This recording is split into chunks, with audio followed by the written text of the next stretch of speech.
All right, so you're here because you want to understand what's really going on, with the Yeah. world, right? All the big changes happening, and you don't want to have to read a million reports to figure it out. Yeah, definitely. Well, that's what we're doing today. We're diving deep into this whole thing with China building its own alternative to the SWIFT system. Yeah, it's huge, right? Yeah. Potentially huge. Yeah. And we've got a bunch of sources here looking at this whole thing from all angles, like from the tech side, the geopolitical side. All the different pieces of it. Yeah. So by the end of this, we really want to make sure you understand, like, okay, what is actually happening? Why does this matter? Yeah, and what does it even mean for the future of global, money moving around the world? Right, exactly. Like, how is this going to change things? So to get started, I think we have to, step back a bit and kind of, set the stage, right? Yeah, for sure. We always hear about SWIFT, but what is it really? Like, at its core, what does it actually do? Well, you can think of SWIFT kind of like the email system for banks. Yeah.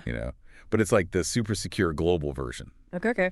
So it was set up back in 1973 by a bunch of big international banks. And basically, it provides this standardized and secure way for financial institutions all over the world to send messages to each other about transactions, like across borders. Okay. But here's the thing. It doesn't actually move the money itself.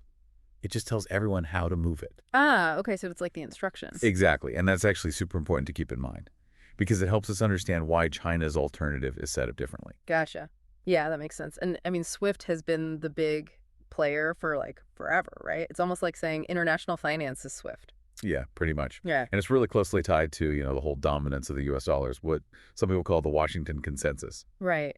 So for decades, SWIFT has been like the heart of global finance, which, like you said, has been so heavily, influenced by the U.S. dollar. But what is this Washington Consensus exactly?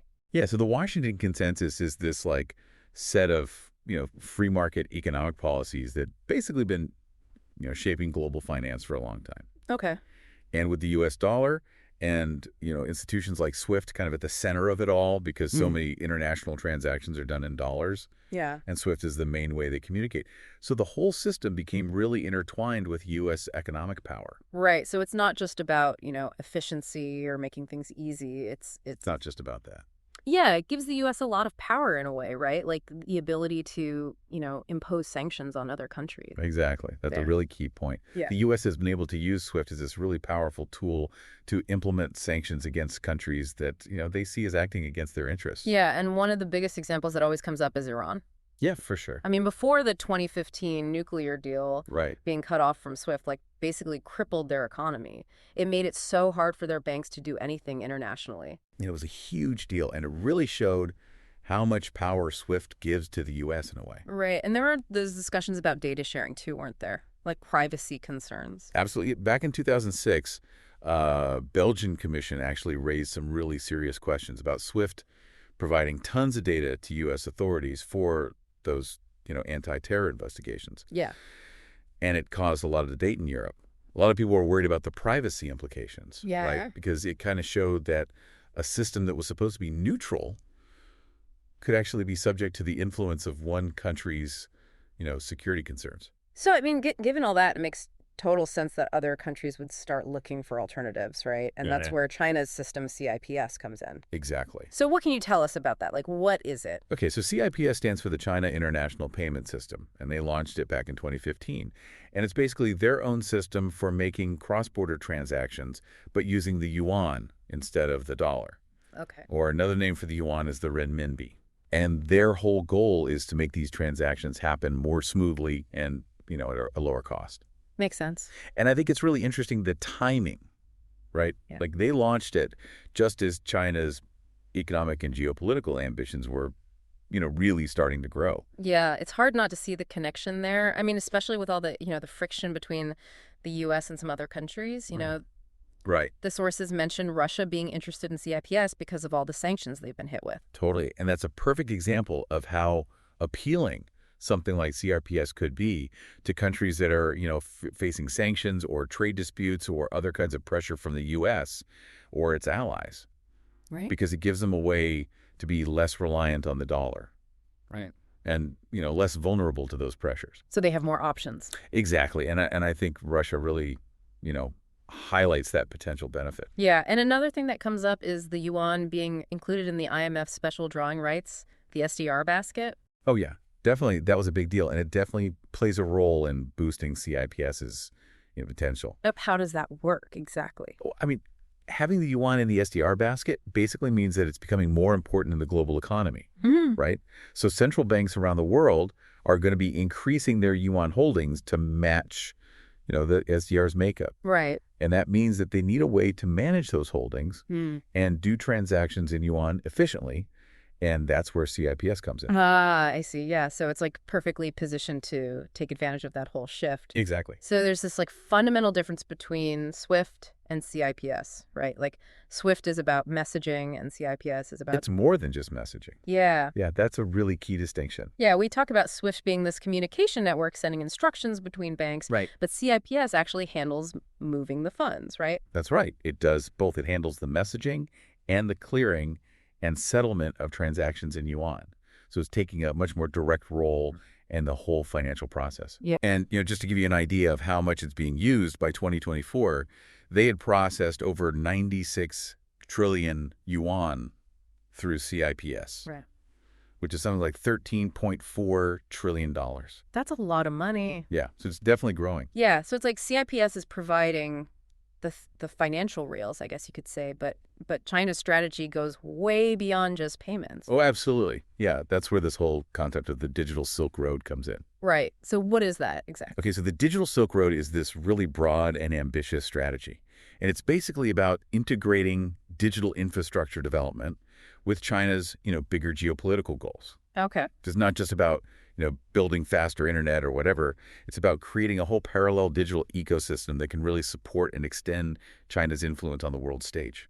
So it's like a digital version of the Belt and Road Initiative? Yeah, you could think of it that way. So the Belt and Road is all about these physical connections, right? Yeah. Roads, ports, railways. But the digital Silk Road is building the digital infrastructure underneath it all, like the telecommunications networks, the AI capabilities, satellite navigation, Wow. blockchain technology, and of course, digital payment systems. So it's all about connecting continents, digitally mirroring those physical links of the BRI. So how much have they invested in all this? Well, over $1 trillion has gone into the BRI, and the Digital Silk Road has been a key part of it since 2015. And by 2023, they had signed digital cooperation agreements with over 17 countries involved in the Belt and Road. Wow. And at the center of this whole digital strategy is the digital yuan, right? The ECNY. Yeah, that's a major piece of it. And that seems like a real game changer. It really could be. Yeah, it has that potential. So what is it? Okay, so the digital yuan is what's called a central bank digital currency, or CBDC. Okay. And it's issued by the People's Bank of China. So it's basically a digital form of the official Chinese currency, and it's actually the most advanced, large-scale use of a CBDC anywhere in the world. Wow, really? Yeah, and by late 2024, they had over 260 million individual wallets using it. And the total value of transactions had already gone over 2.2 trillion yuan, which is roughly $300 billion. That's incredible. So what makes it so different from just using, a digital payment app or something like that? Well, for one thing, unlike cryptocurrencies, which are decentralized, the digital yuan is centralized. Okay. So the Chinese government has direct control over it. Okay. But the thing that makes it really interesting from a global perspective is its potential for cross-border trade, especially with all those countries involved in the Belt and Road Initiative, Right. because it could allow them to basically sidestep the whole traditional dollar-based system. Yeah. And SWIFT. Wow. And we're already seeing CIPS and the digital yuan being linked together, right? Yeah, exactly. They're creating this really integrated alternative like we talked about. And how does that actually work in practice? Okay, so basically the way it works is countries and businesses that use both CIPS and the digital yuan can potentially, do all their trade and financial transactions without having to rely on SWIFT or the US dollar for that part of the deal. So it's like a whole separate system. Exactly. Wow. And we haven't even talked about blockchain yet. I mean, China's making some big moves there too, right? Oh, huge moves. Yeah, blockchain's a major focus for them. So what are they doing? Well, they've made a really deliberate push into blockchain innovation. I mean, President Xi Jinping himself actually declared it a national priority back in 2019. So this isn't just, following a trend. It's backed by the government with serious investment in research and development. Wow. So what have they come up with? So one of their biggest initiatives is the blockchain-based service network, or BSNs for short. Okay. And what is that? Basically, the BSN is trying to build this standardized global infrastructure for blockchain applications. So think of it like building a unified internet, but for blockchain. So it gives developers this common platform where they can build and deploy blockchain applications more easily Yeah. and for less money. And it's global. Yeah, it's expanding rapidly. Hmm. By early 2025, they had nodes in over 20 countries, a lot of them involved in the Belt and Road Initiative, and it supported over 30 different blockchain protocols. Wow. So that basically gives China a lot of influence over how blockchain technology is used internationally, right? It does. It gives them a significant advantage for sure. Yeah. And the BSN also lets China promote a version of blockchain technology that, aligns with their standards and potentially a more controlled form of it too, which might appeal to some governments who want more oversight. Yeah, that makes sense. So we've talked about the big infrastructure side of things, but what about everyday people and businesses? Like, how do those popular Chinese digital payment platforms fit into all of this? Oh, you mean like Alipay and WeChat Pay? Yeah, exactly. Yeah, so they were mostly designed for use within China, but they've actually become really popular in Southeast Asia and parts of Africa, especially the tourists, and now more and more for local transactions too. Oh, wow. Yeah, and it's interesting because it kind of gives people a taste of China's financial ecosystem. Yeah. So it could pave the way for wider adoption of other Chinese financial technologies down the line. And then there's Union Pay too, right? China's payment card network. Right, exactly. Can't forget about them. They're a big part of this puzzle too. They are, yeah. And Union Pay has been expanding internationally like crazy. Really? Oh, yeah. By 2024, it was accepted in 181 countries and regions, and they had issued over 200 million cards outside of mainland China. So they're a real competitor to Visa and MasterCard now. Definitely. And it gives people and businesses another option for cross-border transactions, beyond the established Western networks. So with all these pieces in play, right, like CIPS, the digital yuan, the digital Silk Road blockchain, all of it, are we actually seeing this changing things in the real world, like concrete examples? Oh, yeah. Absolutely. The sources point to a bunch of real-world examples. Okay, well, what? Well, for one thing, they're already using the digital RMB for big Belt and Road projects like the China-Laos Railway and the Jakarta-Bandung High-Speed Railway. They're using it to settle contracts and make payments to suppliers. Wow, so it's not just theoretical. Nope, it's happening. Yeah. And the amount of money involved is huge. By 2024, they would settled over $300 billion worth of BRI contracts using the digital RMB. Wow. And that's up from just $35 billion 3 years earlier, so it's growing really fast. That's a huge jump. What about other areas like energy? We've heard talk about the yuan being used for oil transactions. Right, that's a big one, and definitely something to watch closely. Yeah. There's a lot of interest in the Middle East, particularly in Saudi Arabia, to explore using the digital yuan for oil trade. Really? Yeah, and it makes sense. I mean, bilateral trade between China and Saudi Arabia reached $116 billion in 2023, and a lot of that was oil exports going to China. Now, most of that is still done in dollars, but these discussions about using the ECNY are happening more and more often, especially since Saudi Arabia is now a dialogue partner in the Shanghai Cooperation Organization. So even countries that are, close U.S. allies are considering this. It seems that way, yeah. And it's not just about bilateral deals either. We're seeing these multinational efforts to test the waters, too. Right, like that MCBDC bridge thing? Exactly. That one involves the central banks of the UAE, Thailand, and Hong Kong.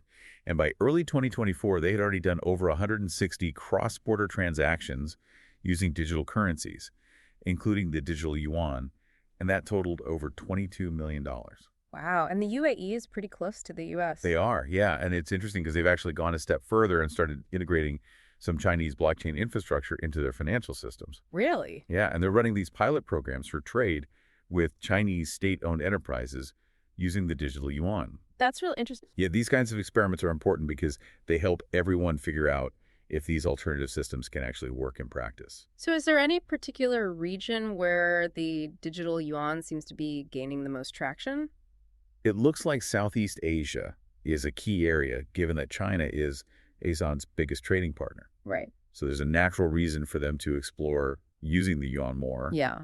Laos, for example, owes a lot of money to China, and they've started using the digital yuan for bilateral trade settlements. Oh, wow. And then Cambodia has this digital payment platform called Baikon, which handles a ton of transactions already, and they made it interoperable with Chinese payment networks. So they processed $15 billion in 2023 through that. That's a lot of money. Yeah, it is. And then Thailand and Indonesia, their central banks are working directly with China through that MCBDC bridge to test multi-currency cross-border transactions using the ECNY. So there's a lot happening in that region.